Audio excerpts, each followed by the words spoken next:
तो चलिए अपनी जर्नी को आगे बढ़ाते हैं। और हमने इससे पहले किया कि कैसे रामुलू की वजह से नेहरू जी को झुकना पड़ा और 1 अक्टूबर 1953 को आंध्रा तमिलनाडु से अलग हो जाता है भाषा के आधार पर। इसके बाद एक फैज़ल कमेटी आती है और फैज़ल अली कमेटी बोल सकते हैं उसको, उसका गठन हुआ। उन्होंने कहा कि हाँ ऐसा होना चाहिए भाषा के आधार पर। तो उनकी ये बातें मान के स्टार्टिंग में डिसाइड किया कि हम 16 राज्य और 4 यूटी बनाएंगे। पर बाद में 14 राज्य और 6 यूटी बनाई।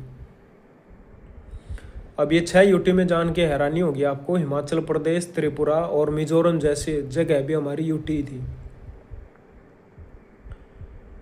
तो 1960 में फिर एक बड़ा धमाका होता है, भाषा के आधार पर 2 बड़े राज्य बनते हैं बम्बई से अलग होके। आप सही सोच पा रहे हैं, तब ये थोड़ी सी डाउन है। पहला तो हमारा महाराष्ट्र मराठी बेस पे और दूसरा गुजराती भाषा पे। और इसके बाद 1961 में हमारे दादाजी यानी दादरा नगर हवेली को आज़ाद करवाया जाता है और 1961 में ही गोवा को भी, दोनों को पुडुचेरी से यानी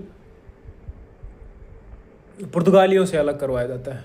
और इस प्रकार 1962 में भी जो पुडुचेरी है, जो कि 3 स्टेट्स में फैला हुआ है, आंध्र प्रदेश, तमिलनाडु और केरल, उसमें कुछ पार्ट हैं जैसे यनम,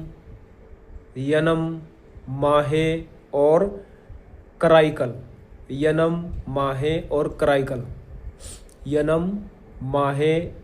कराईकल।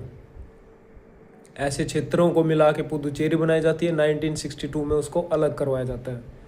तो चलिए इस जर्नी को आगे रखेंगे। जय हिंद, जय भारत।